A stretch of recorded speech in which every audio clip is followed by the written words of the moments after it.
Thank you all for joining us. We're just going to give everyone a minute here to trickle in and then we'll get started.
Thank you all for joining us for the July 2023 webinar of the National Center for Rural Road Safety and the NLTAPA Safety Work Group.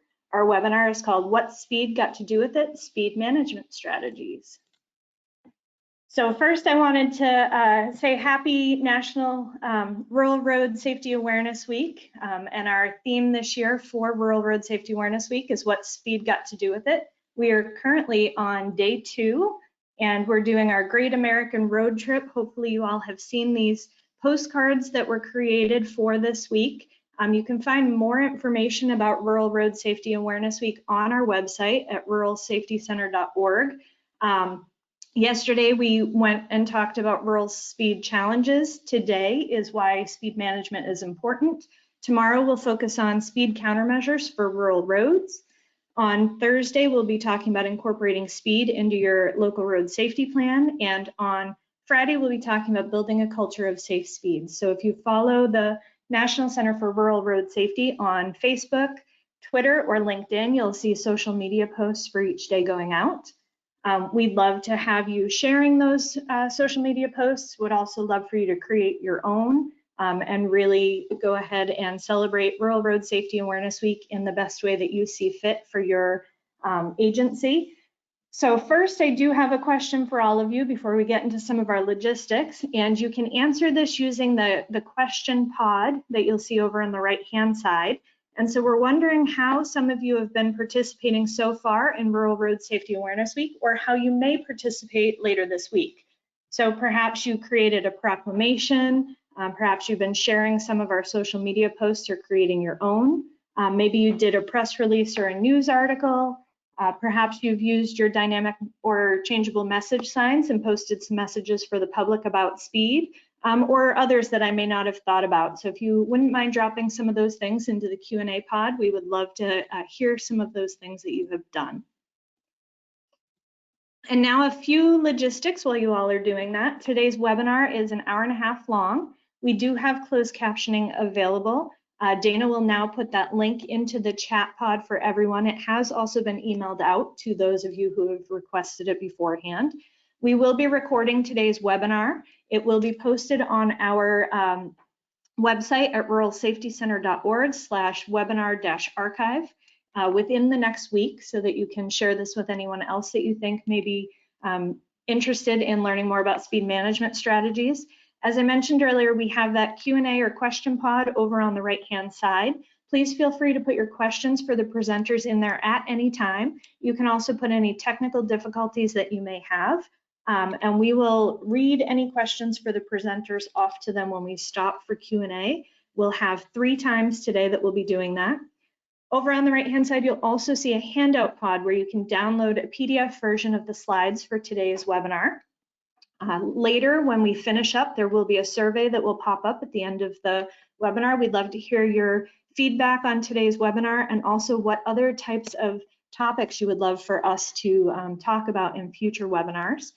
And then, as you know, we provide certificates of completion as well as an application form for CEUs that will be provided to you within a few weeks.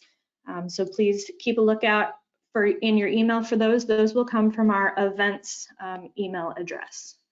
So today we do have three presenters. Our first is Nichole Morris from the she's a research associate professor in the Department of Mechanical Engineering and also the director of the HumanFIRST lab at the University of Minnesota. She is a research scholar at the Center for Transportation Studies, a graduate faculty member of the Human Factors and Ergonomics program at the University of Minnesota. Her research examines human systems interactions and leverages user-centered design principles to reduce serious injuries and fatalities. Second, we will hear from Dongho Chang, who is the State Traffic Engineer and Director of Transportation Operations Division for the Washington State Department of Transportation. He has worked over 31 years in the transportation engineering field, focused on improving safety and accessibility for communities. He drove a Zamboni during high school, which he considers as his coolest job ever. And when I read that, I was very excited too, and very jealous actually. And lastly, we will have Melissa Evans, who is the safety circuit rider at the University of Connecticut's Training and Technical Assistance Center. She has over 20 years of experience working in the public sector. She previously served as the traffic operations coordinator for the Department of Public Works in the town of Greenwich, Connecticut. So the goal for today's webinar is that once you've completed this, we hope you'll have an understanding of several different speed management strategies used in Minnesota, Washington, and Connecticut. And to reach our goal, we have a few learning outcomes for you. The first is to learn about risky driver behavior trends before and after the pandemic in Minnesota, and learn about short-term and long-term countermeasures to combat dangerous speeding trends. Then we'll hear about safe system approach to safety and injury minimization in Washington State, as well as gain insights into scoping and delivering speed management safety projects. And finally, we'll learn how the Connecticut Safety Circuit Rider Program was able to offer all 169 Connecticut municipalities free speed feedback signs and speed management training, and hear how the speed sign data is being used by municipalities, Connecticut DOT, and the Connecticut Safety Research Center as part of a broader Connecticut speed management strategy. And at this time, I am excited to hand over our presentation to Nichole. So if you'll just give us 1 minute to get up her slides.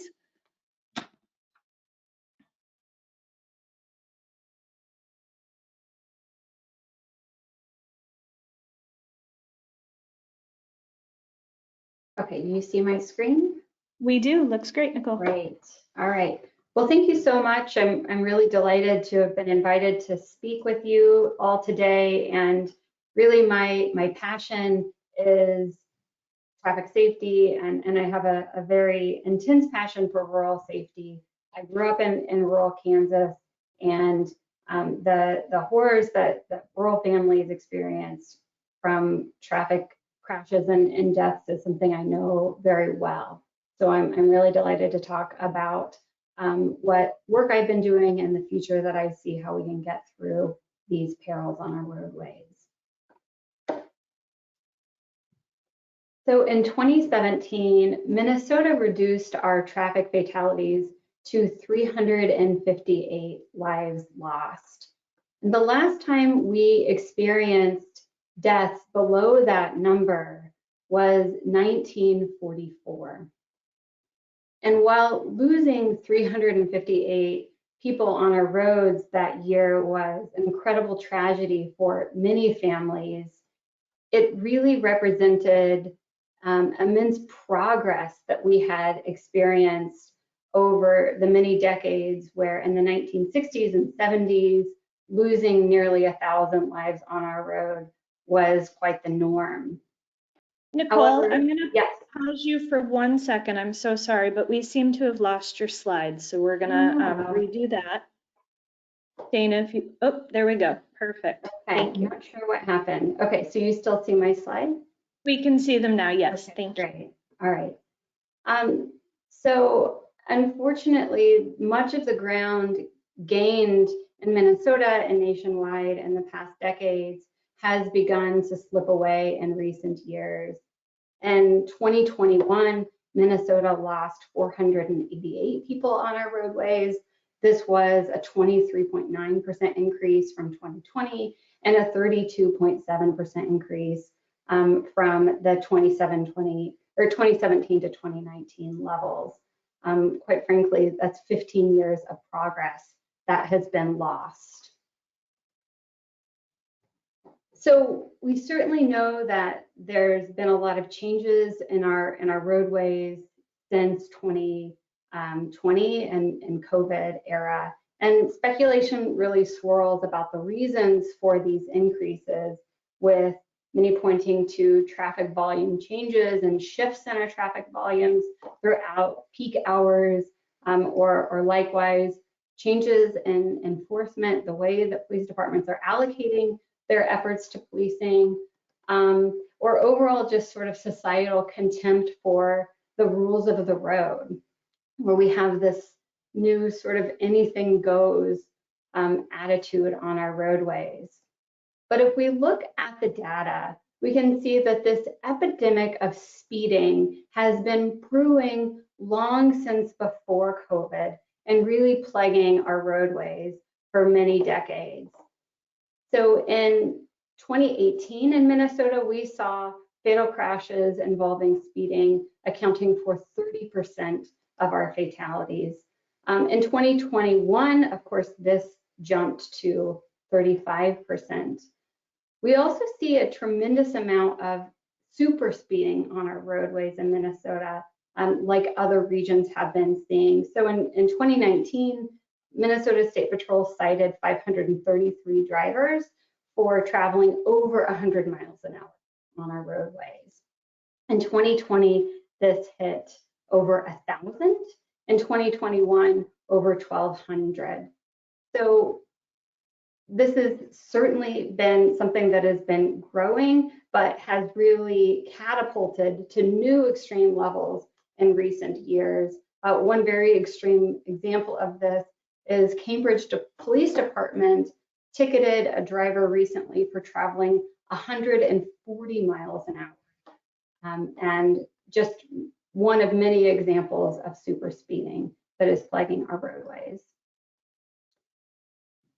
So if we look at other problems on our roadways, they certainly extend beyond speeding and are magnified by speeding when crashes do occur. So first, when we look at our fatal crashes, unbelted fatalities tend to account for 32% of our deaths over the last 10 years in Minnesota. This is certainly what we would consider to be preventable deaths.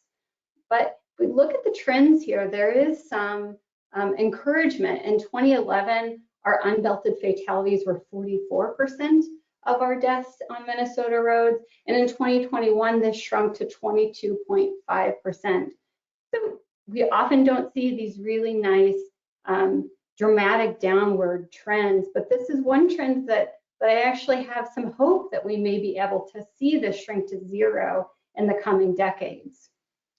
However, if we look to drunk driving, this certainly has not been changing as dramatically as it did since the 70s and into perhaps the early 90s, where we had a really dramatic decrease from the 1970s in drunk driving and trends, but that trend has really stagnated in recent years, where we have really consistently about 25% of our fatal crashes involve alcohol, and that really has not changed much over the last decade.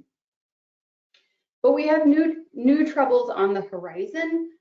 Certainly we have issues with alcohol and drug impaired driving becoming more prevalent, with THC impaired driving increasing on our roadways and other types of drug impaired driving on our roadways. Now, THC in and of itself doesn't necessarily impair driving performance, and it's really tricky to link level of THC with level of impairment given the amount of use that the driver tends to engage in. But we do know that alcohol and THC can be super additive and quite dangerous on our roadways.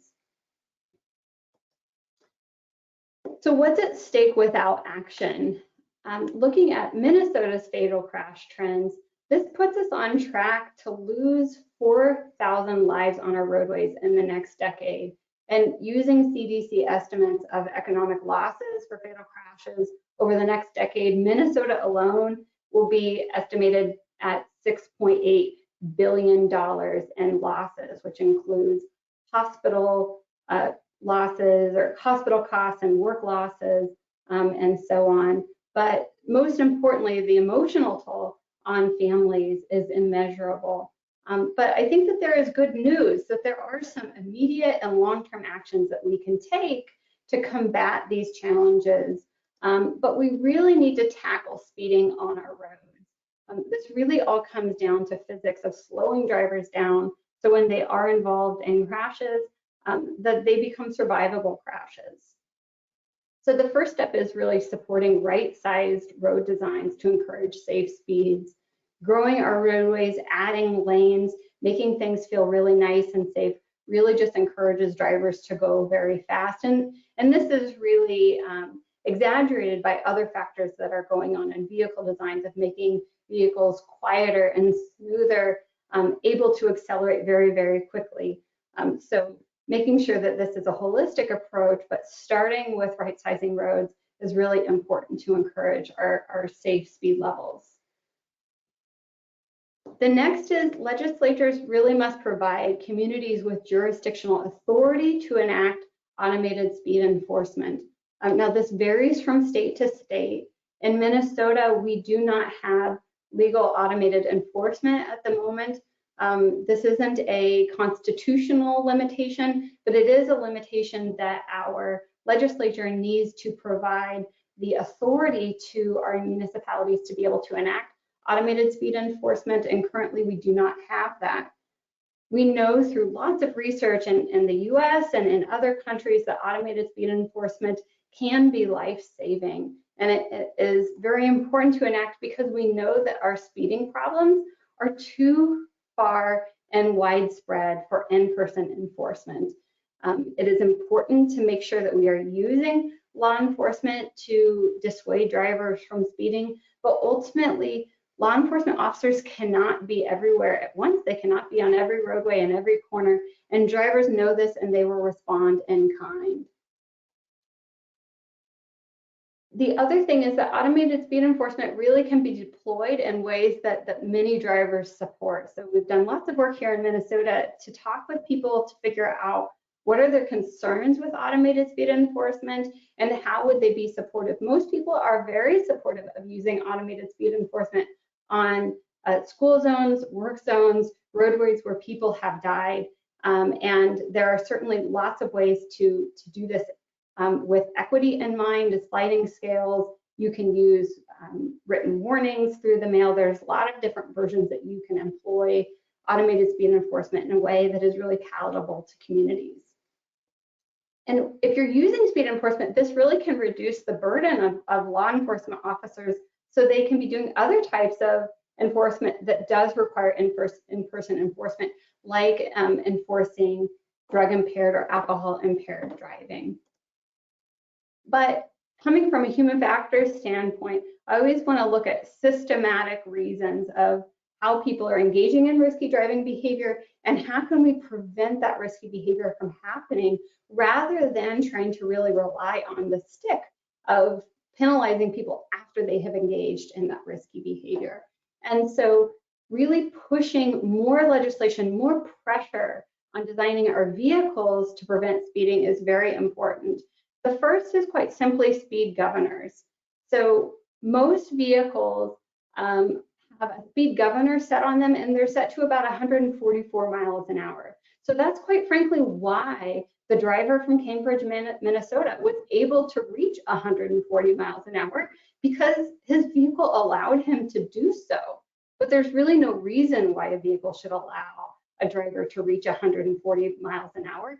And I think that there's really no reason why a vehicle should allow a driver to exceed 85 miles an hour. This would reduce super speeding on our roadways and really reduce some of these very serious life-changing injuries that happen when people are traveling at very fast speeds on our roadways. That's really the first and very simple, common sense step that I think we can enact. The next is speed limiters. If any of you have heard me talk about this, this is one of my big passions, but speed limiters I really think is the future as we get into a more highly automated vehicles. This is something that is really a given and is something quite frankly that we can do today. So we can use GPS location data, camera technology to limit speeding on our roadways. So if you're driving on the highway and you're using something like Waze or Google Maps, you'll likely see at the bottom of your screen a little speed limit sign that tells you what the speed limit of the roadway is.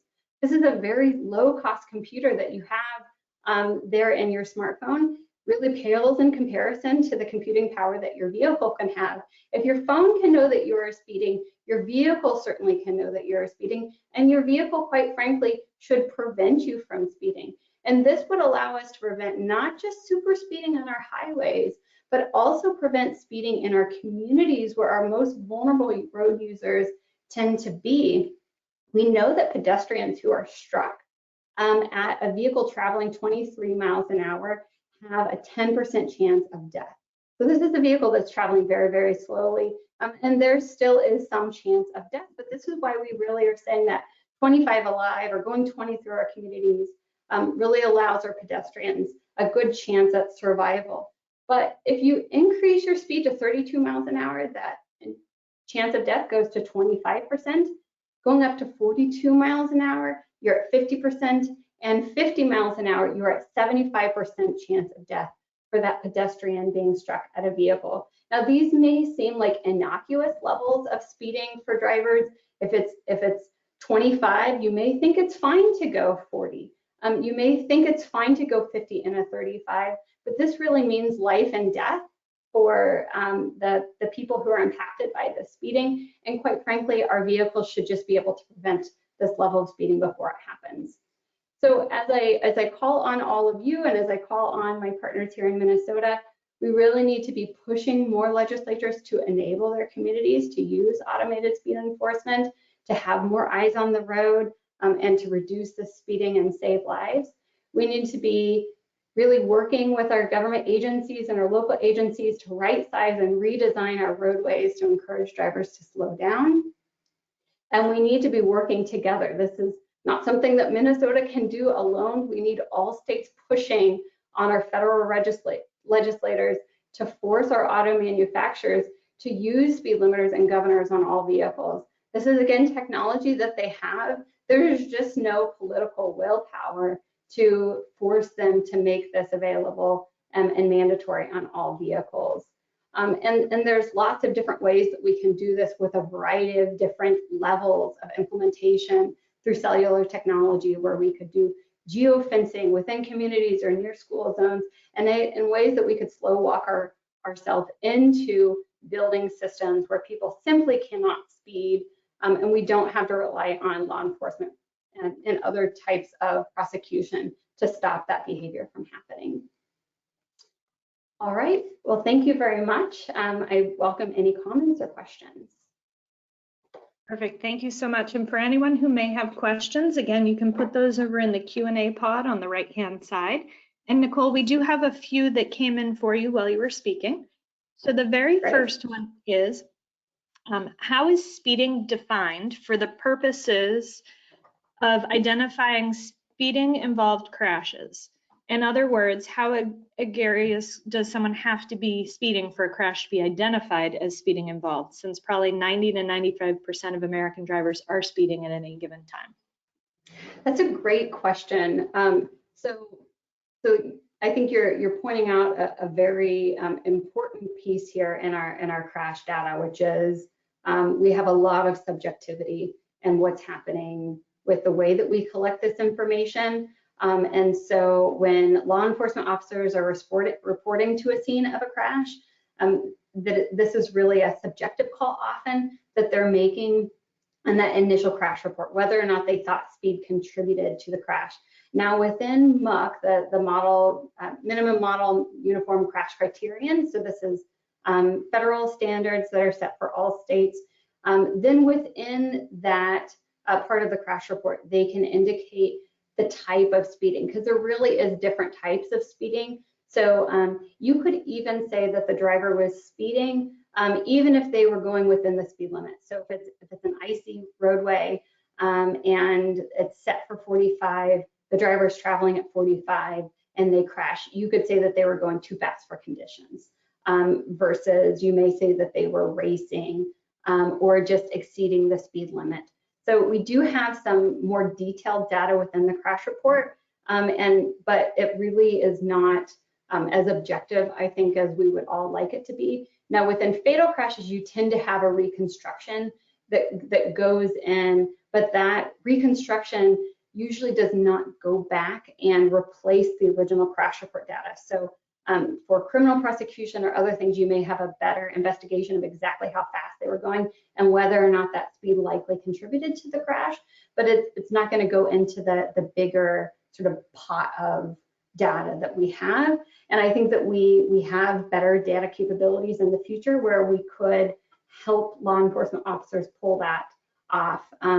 But certainly I think, the idea that most people are speeding most of the time is probably important to consider, but also we know that speeding is just reducing our margins for error. So there may be other errors that happen, like always, but that speeding is always going to exaggerate the other errors. So following too close or looking away from the roadway for a couple of seconds, you maybe still would have been able to avoid that crash had you just been traveling at a safe speed.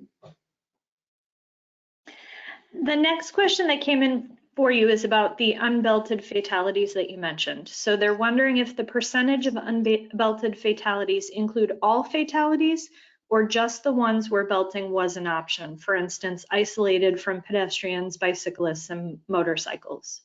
That's a great question, and yes, so that will be isolated where you're just looking at motor vehicle types where you would have that opportunity for belting, and it's excluding the pedestrians, cyclists, typically even motorcyclists, right? So sometimes those are combined depending on what data set you're looking at, where we will be considering unbelted and unhelmeted data. So sometimes those get collapsed, but typically when we're looking at unbelted, that is just people within a motor vehicle where a seatbelt should be present and was not worn.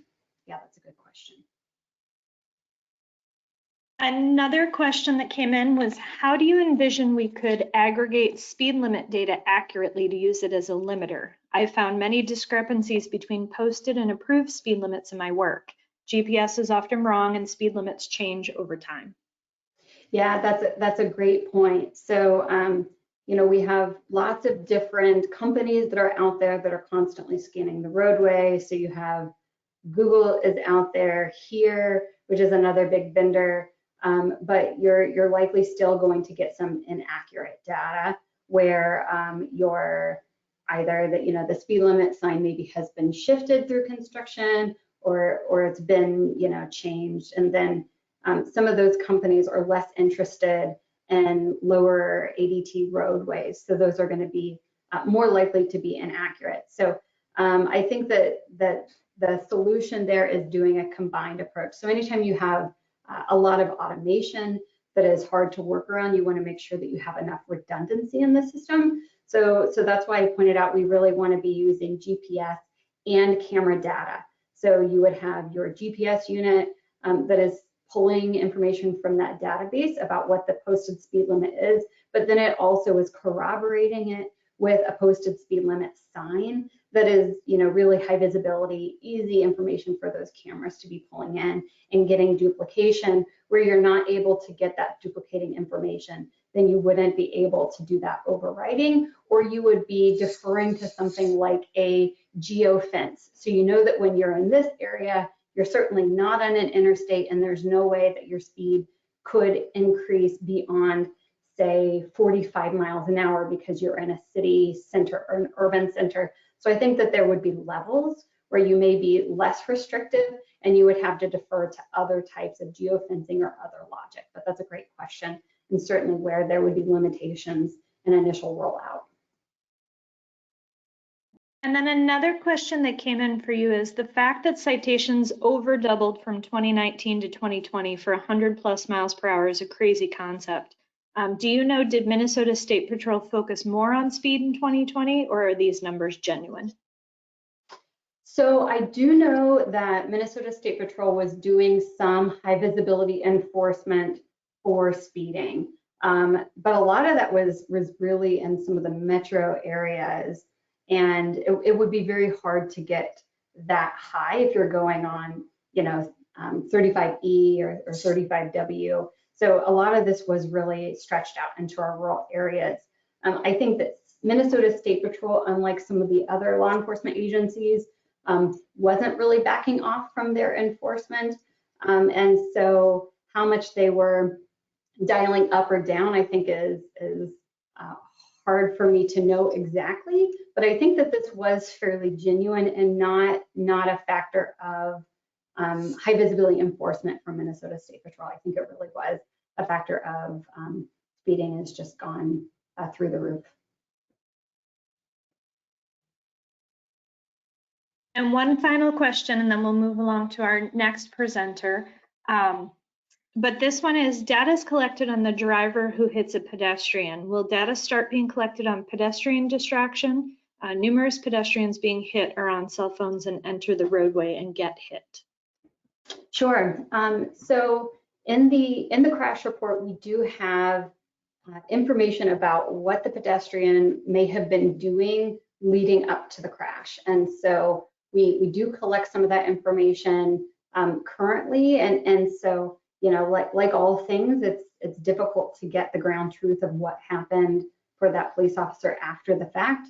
And so, you know, I think there are some factors that are really important for us to keep our eye on with trends in pedestrian crashes, things like mid-block crossing at night, some of those things where the pedestrian is not adhering to the rules of the road. There are other things that are really, there's more nuance to consider in the data. So for example, if you're walking across a signalized intersection in a crosswalk where you have the walk signal, it's certainly not illegal or anything that is prohibited for that pedestrian to be looking at their phone as they cross the street. Now, it may not be wise, but they haven't done anything wrong if they are struck by a driver that hits them when they are rightfully in that crosswalk.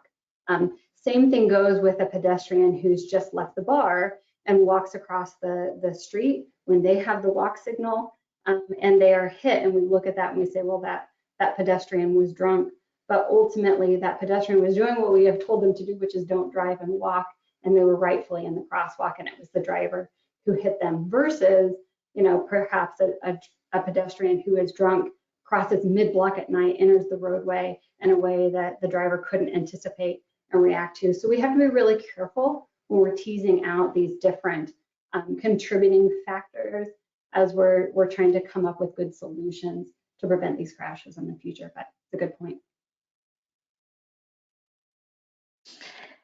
Thank you so much for answering all those questions. I know we threw a lot of them at you, and there are a few others that we didn't get to. So if we have time, we'll circle back to those near the end.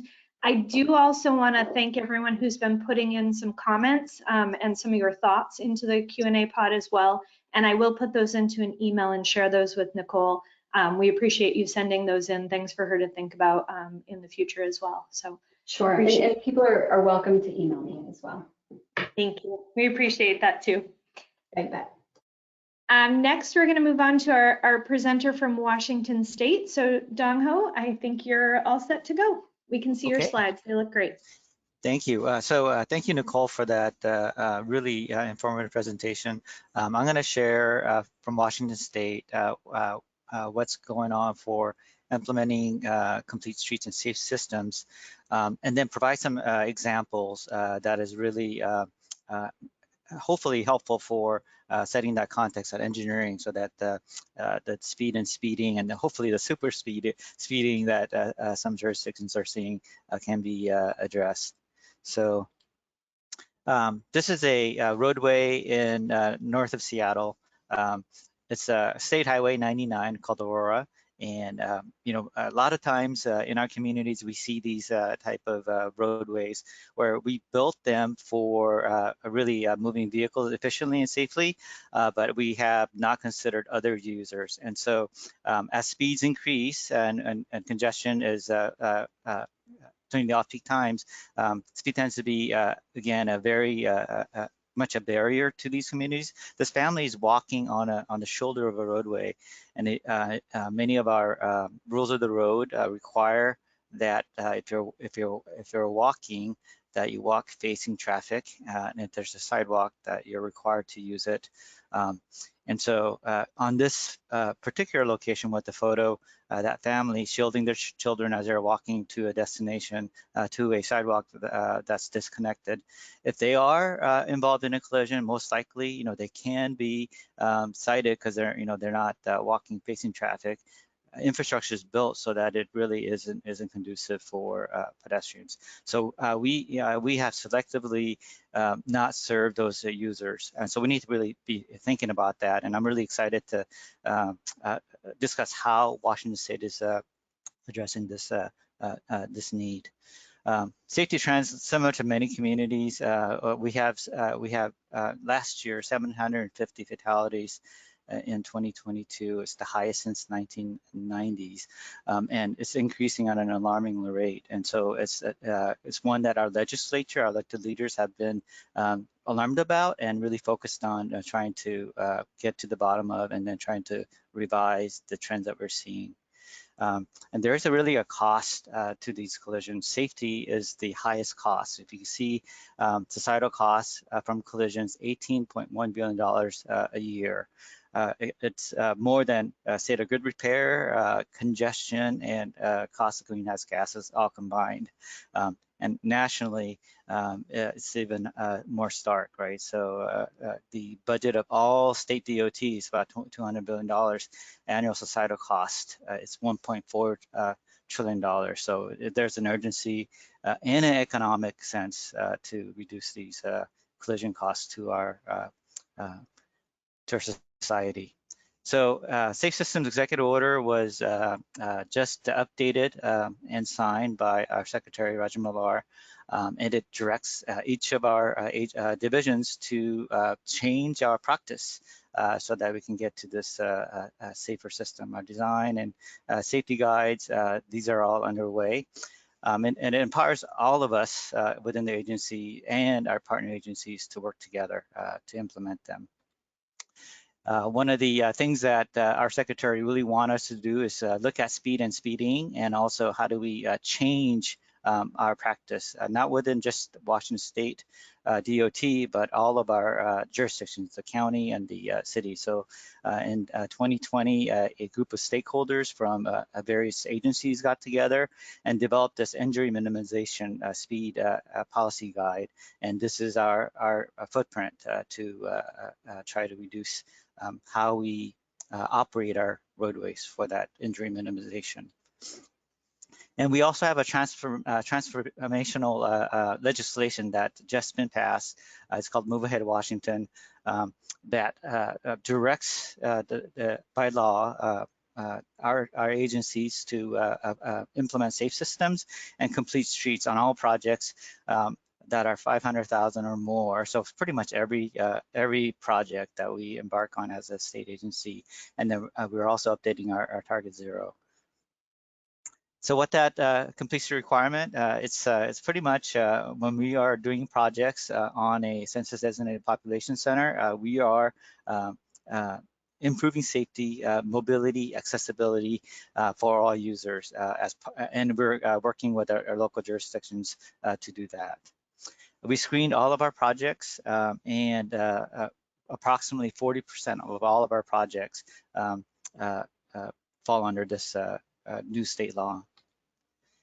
And so implementation-wise, what does that mean? It means that where streets that are 30 miles per hour or above, we need to look at reducing the traffic level stress for people who are outside the vehicle. So that means that we're building separated paths that are separated from higher speed traffic, or changing the context of the street itself so that it's a lower operating speed. This is a project that just went through, so north of Seattle in the city of Edmonds, a project that's being designed, and the top is where the original project would have been implemented, and upon further review, additional separation for bicycle users were created. So that's under design now. This is a project in north of Seattle. It's a light rail station across Interstate 5. Again, looking at the context and how do we ensure that we are accommodating all users. Light rail station, if you think about users, it's people who are walking to the station, so a separated path, and then drivers that are going to and through this area are going through 2 roundabouts. Again, roundabouts are not new, but it's a very first roundabout in Seattle. And so if you think about context, people who are coming off the freeway and Northeast 145th Street is a state highway, everyone will drive 15 miles per hour as they're driving through these series of roundabouts. And so that context, again, the speed and interaction between people who are walking and biking will be at that low speed, and it's engineered for that. That injury minimization policy, how does that really get deployed? This is a business, a central business area in Spokane, eastern Washington City, and you can see it's built for moving traffic out from the city.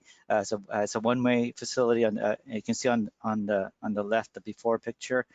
And if you think about someone who's visiting as a customer, you're parking maybe on the right, on the left side there, might find a gap and try to cross. Very stressful environment, higher speeds in an environment where we're trying to serve customers. And so you can do things like creating what you see in the middle, a pilot project, using some of the lanes to create additional parking for the customers, using a mid-block crosswalk where there's a refuge, so that now you only have to cross 1 lane in each direction. During the winter, there's a lot of snow in this area. That center area can be utilized for snow storage. And then context-wise, is much more conducive to customer use and safer environment for all users. So really the methodology is to try to change some of the traditional approach, which is looking at the speed and then using the posted speed to really the mode and context of the street and the community that it's at, and then using that safe system. You know, what is the highest speed you really want to have, and then that influences design and posted speed and influences driver behavior. So in Seattle, I was a traffic engineer when this was implemented in Seattle. So it's a street topology, and you can do this in every community. You determine based on context and the street itself, land use and context, what the appropriate roadway feature should be, and then you develop and design. So as the developments occur and changes occur, you get that target speed, and you can see depending on the land use context, you employ different tools to get that target speed. This is a typical residential street in Seattle, 25 feet curb to curb. Again, it's the last block or two from an arterial street to connect to your home. Really no need for someone to speed through it, so parking is allowed on both sides. And then thoughtful treatment was employed at each of the intersections. And again, if you could envision yourself driving down the street, you would not be comfortable driving more than 15 miles per hour. You'll encounter another vehicle coming the other direction. You have to stop, maybe back up and find a space to pull over. And then next time you're trying to go through this area, rather than accessing and visiting someone, you may use an arterial instead of using it as a cut through. So it really does change behavior. 2,400 miles of residential streets in Seattle is 20 miles per hour, 60% of the street network. Again, when these were employed, the traffic circles in the middle of these residential streets, it reduced injury collisions by 97% and all collisions by 90%. It's pretty effective in terms of that safety outcome. And then you can do self-enforcing street design based on the mode choice, right? So Seattle has really a goal to shift from driving alone to a transit and land use so that you're walking and biking. This is a project that I worked on in Dexter Avenue that leads into downtown. And a paving project. This is the first deployment of a floating bus island that was employed. Buses stop in lane. So if you can see the before picture, buses were pulling over, taking on passengers and pulling back in. A conscious effort was made here to prioritize the bus. The bus speed again is about 15 to 20 miles per hour. So buses stop in lane. There's one lane in each direction, so they control the platoon. Bicycle was separated in a separated facility. And the result is that traffic volumes that's carried hasn't been impacted. It was up 12%. Transit ridership increased by 40%. Bicycle riders, the volumes increased by 40%. Again, the travel time for the buses were unchanged and collisions were down almost 20%. So safety outcomes really were achieved with this project. What are some of the self-enforcing street designs you could use that are low cost? You can elevate a lot of these locations. So on school crosswalks, you definitely want people to slow down. So this is the very first race crossing that was employed and on arterial street. On the left was the first one that was employed. Again, changes driver behavior right away. You can see that there's no drainage impact. It was feathered down on the curb. Water flows right through. It's just asphalt raised crossing. You can see on the right, further down on the street, the second location was put in again with some painted posts. What you want to do is change up behavior in that high-end speeding. People who were going 35 or above on this 20 miles per hour zone reduced by 80 or more %. So that changes driver behavior and it's sustained. And of course, in a rural environment, there's always going to be an option as intersections get busy and you see the collisions, there's a response to them. You can do all sorts of different traffic calming and traffic change control measures. Again, we know that roundabouts are proven countermeasure, 78 to 82% reduction depending on context. Here, 65 miles per hour, so very, very high speed rule. It's a farm area. People were trying to cross this really, really high speed state highway. 21 crashes and 2 fatal, 22 serious injury collisions. And community conversation went through on this location to say, is a change in the with the roundabout something that that community was receptive to, and it was installed, and now we're hearing that it's been very effective. So no serious or fatal injury crash since its installation, and it's now being deployed elsewhere now that its safety benefit has been realized. Where you have signals, eventually they'll need to be replaced. That's a great time to again look at the context and see if there's an opportunity to put in a safe system infrastructure. This is Interstate 82 in Richland, where the signal replacement project was being contemplated. It was replaced with a roundabout. It creates space for now a pedestrian multi-use path. Again, 85% reduction in crashes, 95% reduction in serious injury crashes. When the power goes out, it still works. It's not a 2-hour response time from our technicians to get to this location. It's resilient, it's cost effective, and it's safer. What about freight and trucks in these roundabouts? We always hear that they don't interact well. This is one of our highest freight locations in Washington State, right by Port of Tacoma. And a nearby signal was replaced with this roundabout, 20% reduction. Again, a 20% increase in the volumes handled at this location. It's about 35,000 vehicles per day.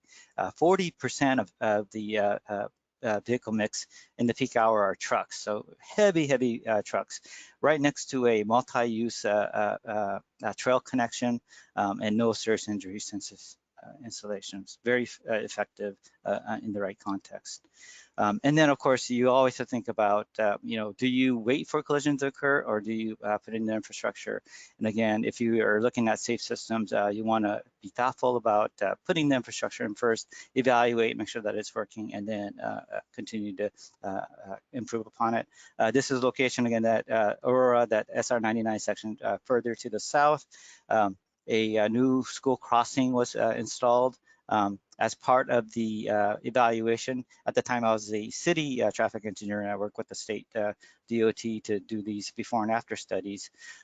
6 crashes in the before period, no crashes after the installation. And what was found was that the 6 blocks approaching at this location, 26% drop in all crashes and 47% drop in injury crashes.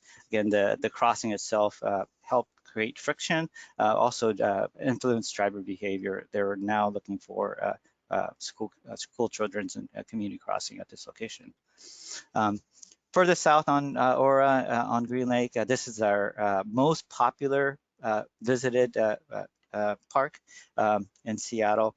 You can see on the right there, someone is jogging.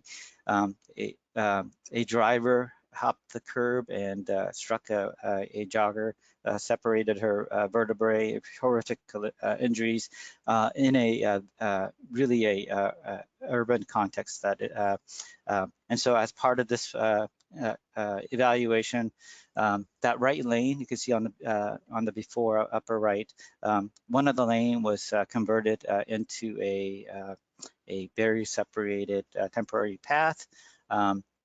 And now there's a full loop around this popular park and lake. Again, it's a temporary measure. Additional things needs to be done, but things can be done fairly quickly to see how it works, and then additional permanent improvements can be made. One of the things that are unique on this location, where the barrier was put in, the responsibility for maintenance was redefined. The curb line was set to the barrier location, so the city is now responsible for maintaining the path and the shoulder area. Again, it just helps with that context for what the city can better manage than the state DOT. So it was a win-win for the community and the users in Seattle. Again, there's a conversation happening for the entire corridor for SR 99, the Aurora section, and you can see that it's one where it's underway and one to watch. And then, the tools that and the what's there really needs to be rethought. As implementers and community members who are looking for change, look at the context and see what can be done. This is 15th Avenue Northeast in the University District. There's a park on both sides of the street. It's a bus route and natural connection, right? So as part of a response to a bridge structure issue, the right shoulder area needed to be closed off for structural integrity. It was revised to create this T intersection. So the straight roadway was curved. Always stop was put in, crosswalks were put in. Now pedestrians are prioritized for people crossing, and then a two-way separated, or one-way separated bicycle facilities put on both sides to take the weight off the bridge itself. So with that, here's the final location. Again, when you do paving projects, this is a I-90 business loop, Sunset Boulevard in Spokane. As a paving project goes through on the left there on the before picture, there's a transit stop. Just repurposing some of that roadway space. Again, reduce the amount of maintenance you need to do. Put in some center median islands and a crossing location. Now connects that bus stop on both sides for the bus riders. Also changes the comfort level for people who are walking and taking transit. So with that, I'll take questions. Perfect. Thank you so much. We do have quite a few questions that have come in for you. So I'm going to go ahead and try and go through as many as we can before we move along to Melissa. The first one was, what type of methods were used to inform the motoring public about changes, and how did motorists react to the roundabouts? Oh, okay, yeah. So roundabouts are they were fairly controversial. I recall when I was early in my career, looking at a couple of roundabouts on Stanwood, which is way north in rural northwest Puget Sound area, and pretty much the discussion is about what serves the community in the best way possible, cost-effective way possible. That's going to have the safety outcome. So the discussion really is about safer infrastructure that handles the needs. There's also a discussion on what the linkage is, so how the intersection itself and then the connection to the intersection needs to be addressed as well. Because if you think about the signal discussion, that light rail station that I shown earlier, let me see if I can go back to it. Right here, the light rail station, the discussion was that if it was kept a signal, there would need to be another bridge, again, because of the queuing from all the different users, from the buses and the traffic that's accessing the interchange area. And then if you think about the context for the people who are walking and trying to cross, very daunting, high speed. And so it's really the conversation about safety, the right project and the right infrastructure for the serving the community in the safest manner possible. And so the engagement is really pre-designed, talking about what the options are, talking about what the alternatives and how they would play out in terms of widening that's necessary, and then based on all the different alternatives, hopefully you get the safest option and the least cost. Another question for you is that a lot of the examples of self-enforcing street design that you provided were for urban areas. Do you have any examples of how Washington has done that in more rural areas? Yeah, again, a couple examples. Again, here's Mattawa, 65 miles per hour, very rural in context.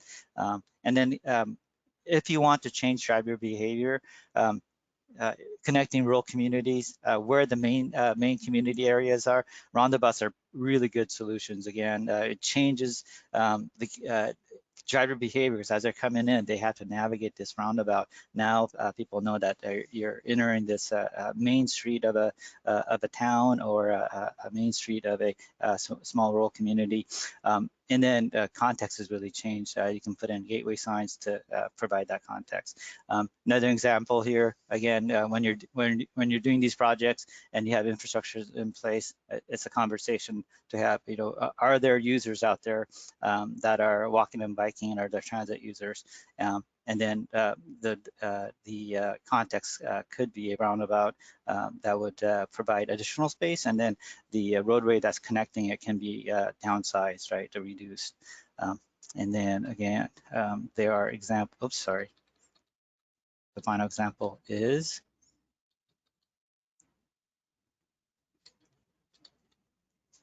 here on the on just paving projects. We can hopefully there's space like this where you can repurpose and create a separated facility. That curbing that's there, it has scuppers, so openings in between for drainage, really low cost, and it could be tested out, it could be revised again. So those are all opportunities for making changes. Thank you. And I did drop a link into the chat pod for people who are interested of a webinar that we recorded in July of 2020 on complete streets for rural areas that had some rural areas, including Vermont, describe how they've incorporated some complete street designs into their everyday funding that they have. So you can take a look at that too if that's of interest to anyone. I have one final question, and then we're going to move along to Melissa so we make sure that we can hear her presentation about Connecticut as well. And the last question is, the premise of most of these treatments is that narrower is slower, but many practitioners and policymakers are reluctant to act on that premise, citing a lack of consensus among formal statistically significant research findings backing that up. In your opinion, is there sufficient observational evidence to go on correlating width to speed? Again, it's really lane lines have some influence, but it's the geometric changes in the land use context that has the most meaningful impact. So if it could change by doing the vertical deflection, it could be by horizontal deflection, right? So with the roundabouts and others, those are really effective. Perfect. Thank you so much for your presentation. And now we're going to turn it over to Melissa. Melissa, we can see your screen. Great. Thank you so much. Thanks for having me this afternoon. I took a lot of notes already on the previous two presentations. Nichole, just wanted to make a comment before I get started on my presentation that when you were talking about automated speed enforcement, Connecticut actually just recently approved it in this last legislative session for school zones and pedestrian safety zones. So as we get into it in Connecticut, we're hoping for some successes there. So I'll try to keep people posted if I can on that. Congrats! Yeah. So yes, yeah, we're excited, but I think people are a little anxious too. So we'll see how it goes. For those of you who don't know from my introduction what I actually do as the safety circuit rider at the Connecticut T2 Center. The T2 Center is a local technical assistance program. I'm actually speaking to you from our national conference in Columbus, Ohio right now.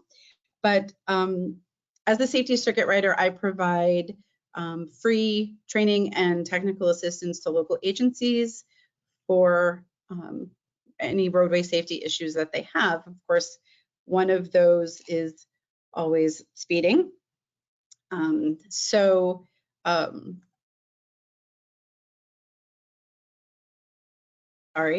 I think you lost me for a second. I started at the center in 2019, and very shortly after I started, our partners at Connecticut DOT got together with us and said that they wanted to address try to address some of the speeding that went on. And so they came to us with this idea of, what's a tool that we could give municipalities that could help them with the speeding issues that they were having on their local roads. So we put together this speed feedback sign program, and we wanted to tie to it some speed management training as well. We felt that that was important. The training was an overview. It was tied to the program, but wasn't just about the signs themselves. DOT, when they first came to us, they wanted to do an initial 2-year program for all of the municipalities in Connecticut with rural road designation. So that was 119 of our 169 initially that were going to be offered 2 free speed feedback signs. You can see the sign there. It's a large sign, but we chose that sign for a reason. And some municipalities already had some smaller signs that they had been using quite effectively. We really wanted something that would be visible on some of these rural roads. The smaller signs often can get lost. So these are a large sign. The LED display itself is a 15-inch LED display. And they're all solar powered. They are all cloud-based. So I'll talk about that in a little while, but they are remotely programmed. The data is collected remotely. I can do it from my laptop anywhere for folks, or they can do it themselves. But we wanted to also provide that cloud service for several years. So we worked with the vendor to get that cloud service for 7 years, which is effectively the life of these signs. Because we knew we were giving these to, some of our really small rural communities who may not be able to pay the annual fee for that cloud service if we didn't provide it up front, and then would lose access to the data, in the cloud-based service at some point. So we wanted to make sure we included that as well. So we did. And the program was extremely successful in the rural communities.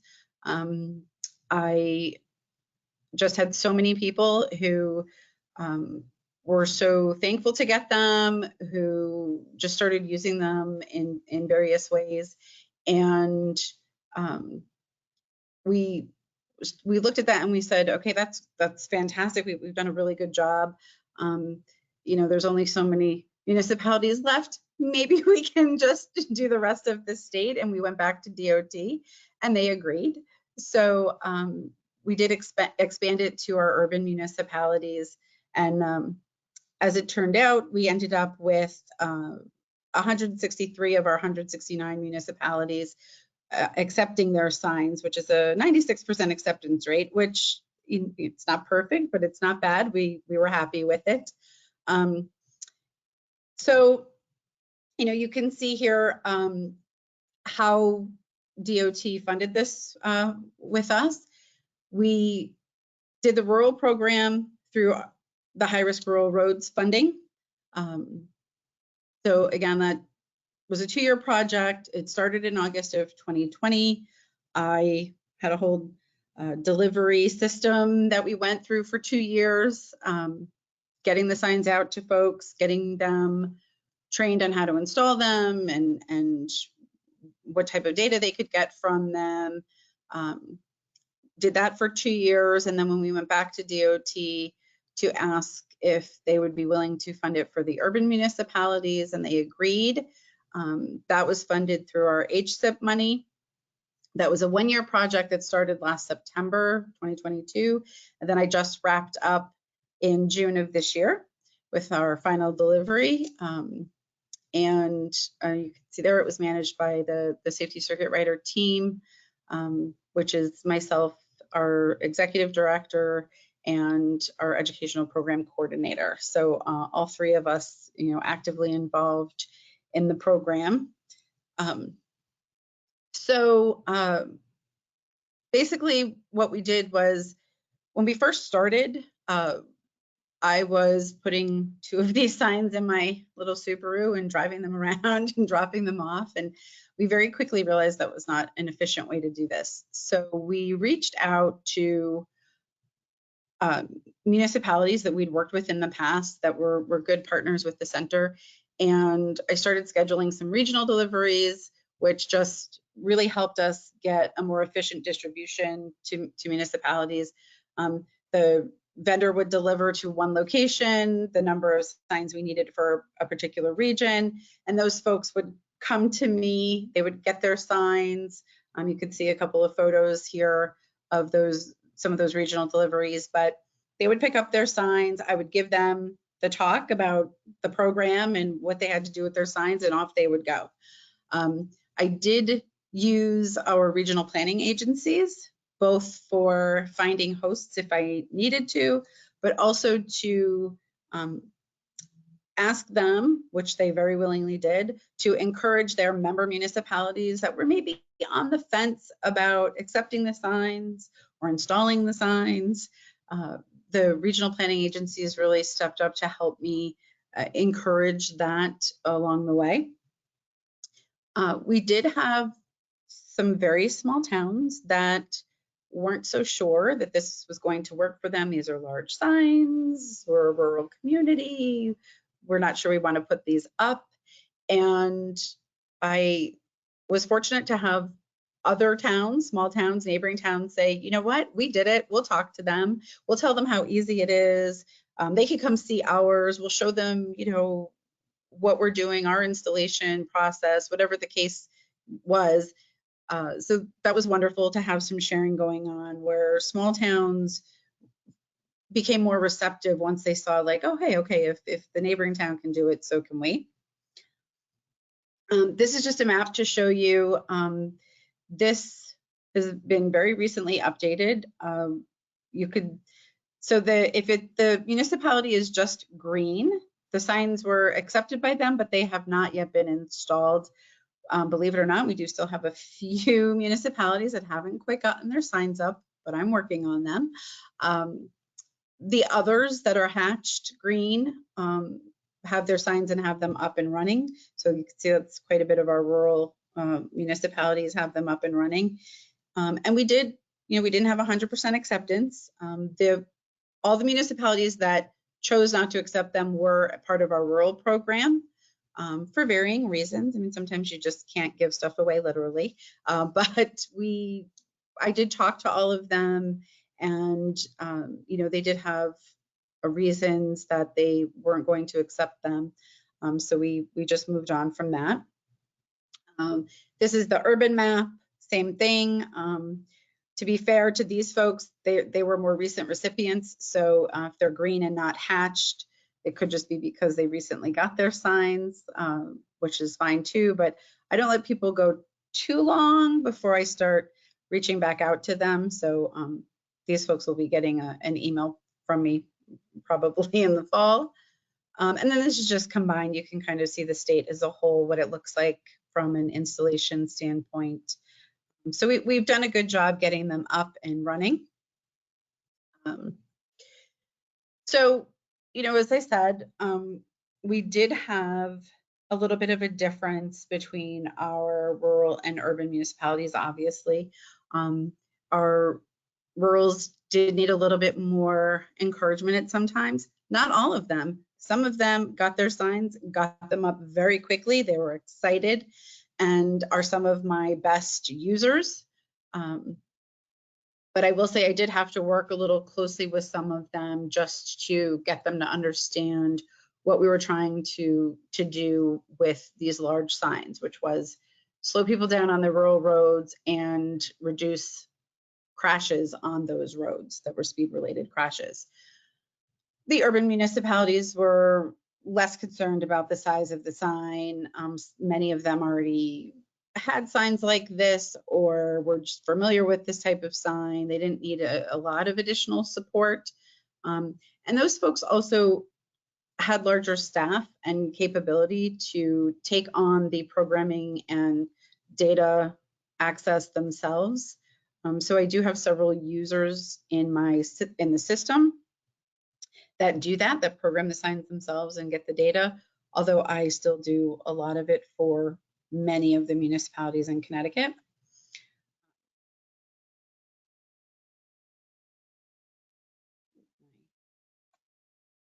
So just, you know, just a couple of comments I put in here. You know, we're always trying to tell the story of what we're doing at the T2 Center. You know, we're whether it's so I can tell other folks why they should take the signs or why they should get them up and installed, or telling our story back to the DOT or whatever the case may be. So, you know, we get a lot of great feedback on this program. So I just included here, you know, you can see people love the signs, the residents love them, and people are using them for different things. So the town of Wallingford is using them as a tool to support their speed enforcement campaign, the police department this summer. The town of Franklin, which is a very small town, they've used them at what, you know, they deem as trouble spots. They rotate them very often. The first selectman is the person who gave me this comment. So he says he can attest that he's seen the brakes applied. Derby, again, a fairly small town, addressing neighborhood concerns, and it's the Derby police that manages them. So they look at the data, try to determine if they need to do some targeted enforcement, and if also needed after that, they work with their engineering folks to make any necessary changes. And then Fairfield, again, not a large community, more of a suburb, not quite so rural, but more of a suburb. Same thing, you know, they're doing it as part of their traffic control countermeasures, and they get, you know, they move them around quite a bit. They're one of my users, so they're just doing a great job with theirs as well. We really, you know, I encourage people to leave them up for a couple of months, but after that, that's about the limit. So I do encourage people to move them around. Some are better at it than others, but that's okay. So what did we do with those signs, those red municipalities that just didn't want theirs for whatever reason? We actually went back to Connecticut DOT and said, you know, we have 2 tribes in Connecticut. At the time, we did not have a technical tribal assistance program, which is our partner to LTAP for tribes. So our 2 tribes didn't really have the support at the time that our local agencies had from me. So we asked DOT if we could give them each 2 signs, and I reached out to them. They were happy to get them. They do have them up. You can't see them reflected on the map, unfortunately, because they're within the municipalities themselves, obviously, but they were very happy to receive them and do have them up. And then with some of the others, we asked DOT if we could redistribute them to local agencies that had gotten their first 2 and were using them very well, and were kind of what I called my gold star municipalities. And DOT was happy to do that. So I went back and I just offered to some of the towns that had really been using them well if they wanted a 3rd sign. Several people, when they got their first 2, had said, if there's ever an opportunity for another one, please let us know. And so we just reallocated those at that time, and people were really thrilled with that. So the second piece to our program was the training itself. This was also free as part of our safety academy. All of our safety academy classes are free, so we incorporated the speed management into that. We offered 7 classes over the 3 years of the program, starting off with virtual, and then we were able to add in some in-person. We ended up with almost 200 attendees from 89 different municipalities who participated in at least one of the training courses. So they started as half-day virtual, and then we merged the 2 different half days into a fuller in-person 1-day class. So the training evolved a little bit over time. You can see here the municipalities represented that received training. If it's hatched, they received the training and they have their signs installed, which is a majority of them. The classes, like I said, we revise them as we went. So we do our evaluations, we take that feedback to heart. We adjusted with our instructors. We had the same instructors for every speed management training class. So we worked with them. Ultimately, you know, getting to a point where we were very happy with the class content and the tabletop exercises that they did. We got a lot of positive feedback about the training as well. And again, this training, we talked a little bit about the speed signs in the training, but it was a much broader overview of speed management tools that they could use and how to incorporate the signs into that overall speed management in their municipalities. So a lot of good training provided there. You can just see here, this is the tabletop exercise that they did with laptops using StreetMix. So at this point, we have over 260 signs that have been deployed at over 435 locations. That number is growing. I actually have to add another municipality who just emailed me while I've been at this conference that they got their signs up. So people are getting them up, they're getting them running. As I mentioned earlier, it's a cloud-based software. It collects volume and speed data. You can see a sample of the reporting that you can get out of it here. So this data is being used by the municipalities, of course, for that targeted enforcement, for potential engineering countermeasures to be installed. Several municipalities have used this data to say, okay, you know what, we need to do something here, put in for grant money, put in applications to make some improvements. Connecticut DOT is using this data. I have a user from their forecasting unit who is using the data to just look at what's happening on the different roads throughout the state. He can go in at any time and just look at where the signs are, the road type, and pull the data from that. And then the Safety Research Center, which is part of the Transportation Institute, where my center is located at UConn, is actually using the data. There's two users actually, who are using the data to put together a research paper on tools that affect human behavior. So obviously this is a tool that we hope affects driver behavior. And you know, we're seeing some good results. We are generally seeing, when we look at the aggregate data from around the state, in both the rural and urban municipalities, a 3 to 5 mile per hour reduction in the 85th percentile speed once the signs have been up for about 3 weeks. So that's generally what we're seeing as a result. We also have kept a couple of these in our equipment loan program. So for those folks who maybe couldn't take them on, the municipalities that didn't want to take on the responsibility, if they still need to throw one up once in a while, they can reach out to me and I can come give them a loaner. And some towns just, you know, they want a third one for a particular reason. So we do have some in our loan program. And that's it. My contact information, if anybody needs it, you can feel free to email me with any questions if we run out of time here.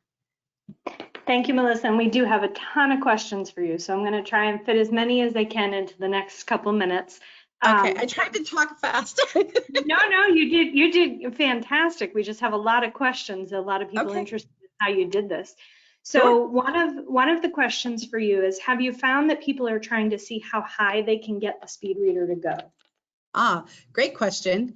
So one of our policies, and one of the things that all of my users understand, is we actually black the sign out at 20 miles per hour over the posted speed limit. So it will continue to collect the data outside that number, but it will not give the driver that feedback. So we don't have people trying to get a high score because it's not giving them the satisfaction. And that's a great way to do it, something I hadn't thought of. So thank you for sharing that. Sure. The next question is, are there any signs in rural areas being damaged, such as being shot at? You know, that was a huge concern with some of our rural municipalities, that they were going to get shot at or paintballed or stolen or damaged in some way. I will say that we have, knock on whatever wood I have near me here, we have not had that experience. We did have one sign get stolen in a rural municipality, but the signs are GPS located. So once they're programmed into the system, as long as they have power, I can find them. And I actually was able to track that sign down for that local police department, and they recovered it. The next question is, have the feedback signs had a long-term impact on speed? And I guess long-term being, you know, for the amount of time that you've had the program going. Right. So, you know, what we're doing now, of course, is we're looking back to that first year, what signs were installed in that first year. Again, we have seen some of the data showing, you know, for those folks who got their signs up in the early part of the program, about a 3 to 5 mile per hour reduction in their 85th percentile speeds on that street. Now, of course, this is a temporary measure, right? So what we've asked the municipalities to do is, when the sign comes down, if they have their own traffic counter, to collect some data. If not, I have some that we loan out for free. So I've been working with some municipalities to collect that data once the sign has been moved off of that particular street. So we could see, you know, are drivers maintaining those low speeds, or are they going back up to the pre-sign feedback sign numbers? And we're seeing some really good results. I will say that, of course, having just wrapped it up in June of this year with the urban municipalities, now is when we're really going to go back and start doing some analysis, now that some signs have been up for over a year. So we're still working on that. It's if whoever asked that question wants to shoot me an email, I'll keep your info and I can get back to you when we have more accurate answer. That would be great. And there's actually quite a few people who are really interested in that side of the research, the before and after effectiveness and the type of data that you were collecting. Absolutely. And such. We had quite a few of those. We are working on it. So yeah, feel free to email me and I'll keep a list of you folks. Perfect. The next question was, did HSIP pay for the materials only? Who did the installation? Was it the local agencies? Yes. So the funding from the DOT was just for the hardware, the signs themselves, and that cloud-based software that came with it. And then each municipality, there was an agreement that they signed when they accepted the signs that said they were to install the signs themselves. You know, I gave folks assistance when it was needed, but generally speaking, it's an easy installation on speed limit signs, and most people didn't have a problem with that. And similar to that, because of the funding that was used, did FHWA Regional Office require you to track when signs were delivered and installed? And did the DOT require a maintenance agreement from the local agencies? So to the first question, no. We report to DOT. We did a final report on both the rural and I just submitted the urban program final report to DOT. Our Federal Highway Office didn't require anything. I will say the maintenance agreement question. So only if a municipality wanted to install a sign on a state road, did they then need to go back to DOT and actually get a permit for that? But the original program agreement that they signed said the signs had to go on a locally owned road first before they could even put them on a state road. And most people, once they started putting them on their local roads and saw how residents loved them, I think only a handful of towns have put them on state roads. Thank you so much, Melissa. We had a lot of questions about everything you did, so I think everyone was very excited to hear about that. And thank you to all of our presenters. We're going to go ahead and switch over now to our wrap up. And I have a few questions for our audience as well. Again, because we don't have a chat pod to use, I would like to see if you all could please put in into the question pod for me. What are some speed management strategies that you may have implemented in your own jurisdictions that we didn't go over together today? And that way I can share some of those with the audience as well. While I'm waiting to hear some of those come in on our question and answer, I'm going to finish up with a few of these other slides real quick. So we had a lot of learning outcomes for today's webinar, and we hope that we were able to achieve all of those for you. Saving the date, we have quite a few things coming up that I wanted to bring your attention to. The first one is the 4th National Summit on Rural Road Safety, Resources for Rurals Equipping You to Save Lives. This will be held September 12th through the 14th in Oklahoma City. Registration is now open. If you go to our website, ruralsafetycenter.org, right on the front page, you can find the button to click to find more information about our summit. We are doing this hybrid, so if we'd love to see you all in Oklahoma City, especially now that we can do that again, but we know that the virtual portion of our 2020 summit was so well attended that we're going to offer that as well. So if you cannot join us in person, please look into registering to join us virtually. Almost all of our sessions will be available to you in a virtual form as well. I also wanted to let you know that our Road Safety Champion program, we're getting ready to do those core modules again before we start with our pathways that will come after this. So these core modules 1 through 7 will be offered on Thursdays from 2 to 4 p.m. Eastern Time starting September 21st. We will be running them slightly out of order. We will do core modules 1, 2, then 4 through 7, and circle back to 3 is our very last one due to our trainers' availability. Registration for those will open in August. And when we do open that, we'll move that button as well to our homepage, so it's very easy for you guys to find that. I did also want to remind you that it is Rural Road Safety Awareness Week, so please check out our website. Again, on the homepage, there is a button to click to get you to all of our pages. For every day, if you click on our postcards, they have a ton of resources available, one of which I did just put in the chat pod, which is available from Vermont, who put together a speed management toolkit. You will find that link as well as in the chat pod here on our page under speed countermeasures. It is one of the things that we were featuring there too. Vermont did a great job putting that together, so hopefully some of those tools will be useful to others as well. We will be doing another webinar that will address speed awareness campaigns in rural areas in August. And we'll be emailing that information out when registration is available. And then at our summit on Thursday, September 14th in the morning, we will be doing another final speed session. And again, if you register, you can either join us online or virtual for that. And that session will talk about traffic calming in rural areas, safe system approach for speed management. We'll have a speaker for the GHSA rural speed pilot that was done in Maryland. And then we will also have a tribal law enforcement officer talking about transition zones for small cities and towns and some of the speed management that they do there as well. So we're hoping that you'll join us for a few of those things. And I'm going to check the Q&A pod real quick to see if we had any other thoughts in here. So some of the other things people are doing in this area are some of the roundabouts, rumble strips, road diets, using centerline and shoulder rumble strips to reduce effective lane width, among other safety effects.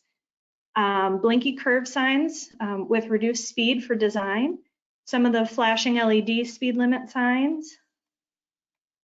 And then we have some information about trying optical speed bars, curb extensions at intersections, and mid-block pedestrian crossings. We have some mentions of the radar speed feedback signs that we talked about today, and then safety edge also being an example as well. So thank you all for sharing those additional things that you're using for speed. We'd love to see you again. Join us for Rural Road Safety Awareness Week and sharing some of the speed things that you all are doing. Check out our website and our social media to share those. So thank you one more time to all of our speakers. Thank you to Nichole, Dongho, and Melissa. We appreciate all of the information that you shared with us today. And the recording of this webinar will be up within the week on our website. Have a great day. Thank you.